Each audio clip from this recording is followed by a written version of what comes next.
importance of educational management.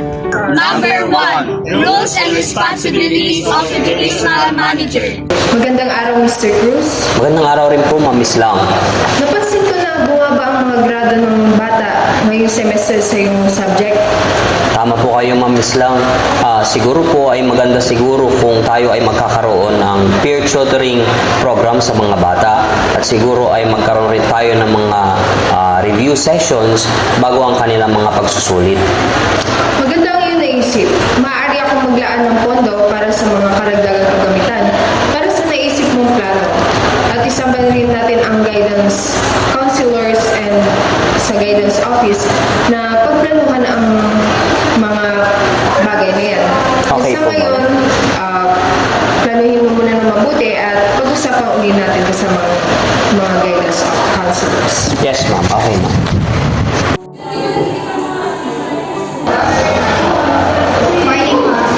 Good morning, Joey. Kumusta ka? Maayos naman po. Okay, so pinatawag kita dahil nakita ko na may problema sa iyong mga grado. Ngunit sinasabi ng iyong teacher na si Mr. Cruz na magaling ka sa klase. Bakit? May problema ka ba?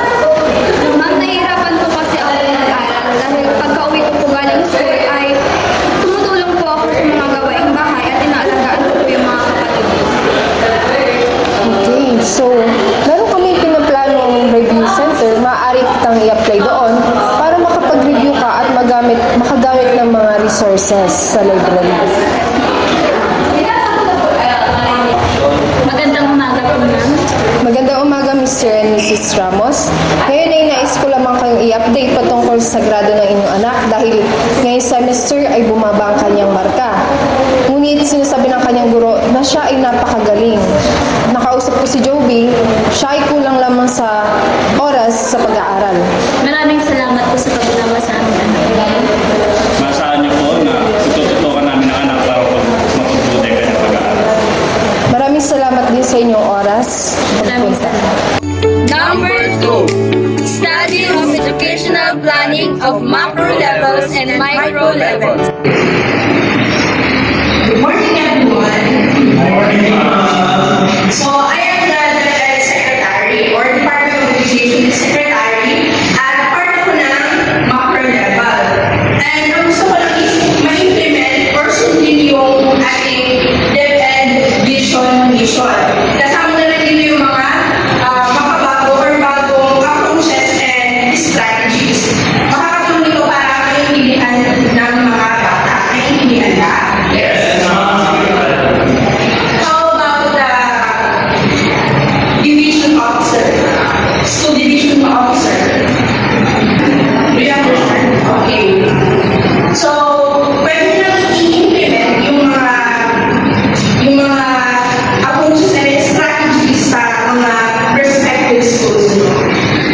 Thank you. Good morning, teachers. Good morning, ma'am. Okay, so my name is Diana Valdez-Muda, principal of one of this school. So, ngayon, as by our DepEd Secretary, meron tayong tinatawag na mission and vision na kailangan natin i-implement sa ating school. Ngayon, bilang mga guro sa paaralan ito, kailangan ninyong maglagay ng mga vision and vision sa inyong mga classroom. Naiintindihan?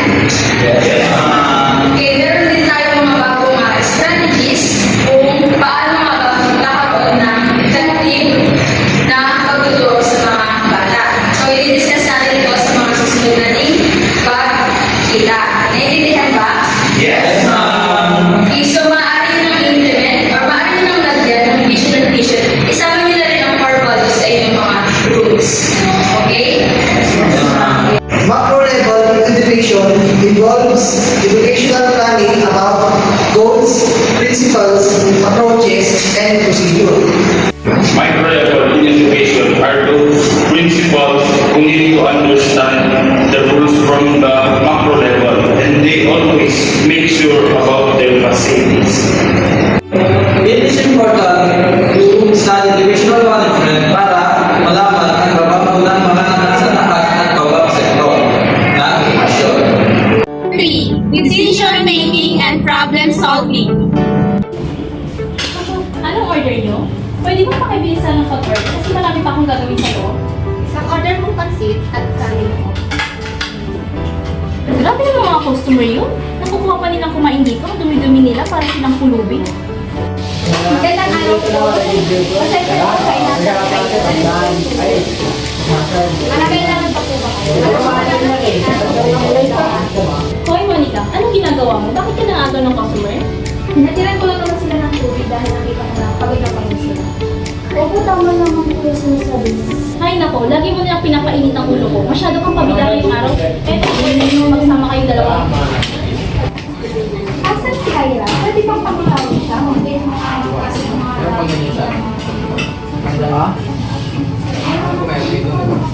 Ira, dahil sa pinakita mong asan, mapumunta ka kay Monica ang sitwasyon.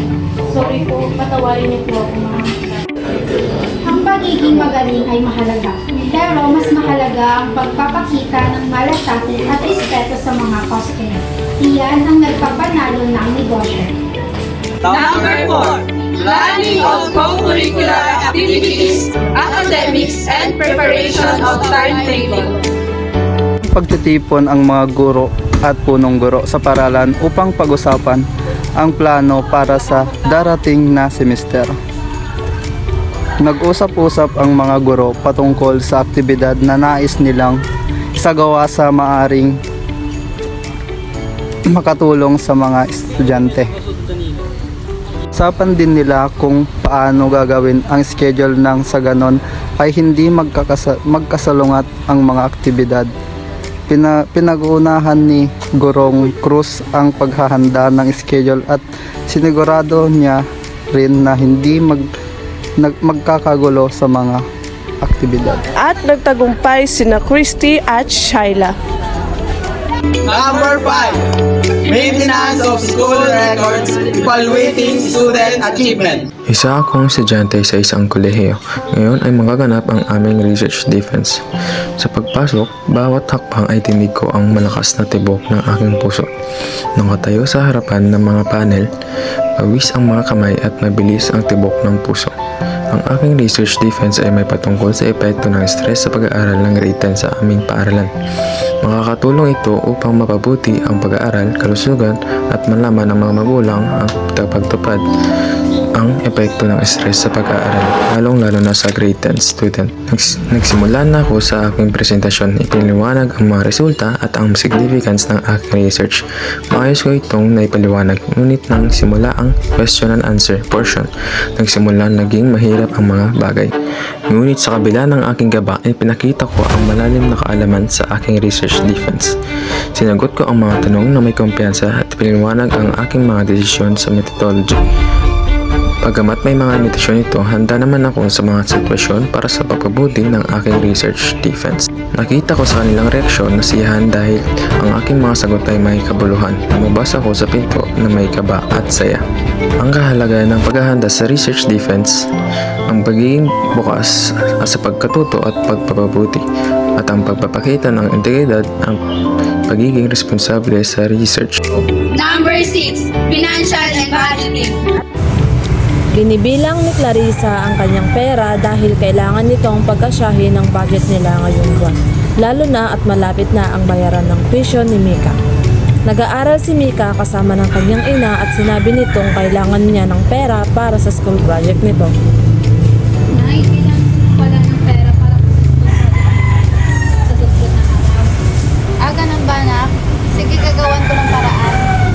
Naisip ni Clarissa na ibenta na lang ang kanyang mga halaman para sa may pangdagdag sa kanilang gastusin. Uy, Mare, ikaw pala yan. Ano nagawa mo? Ay, ikaw pala, Mare. Napag-isipan ko kasi, Mare, na ibenta na lang yung mga halaman ko. Parang ipandagdag kami ng budget ng anak ko. Ganun ba, Mare? Alam ni Clarissa na kailangan niyang maging matipid at madiskarte upang matustusan nito ang kanyang gastusin at pangangailangan. At dahil sa tiyaga ni Clarissa, kumikita siya ng sapat para sa kanilang gastusin.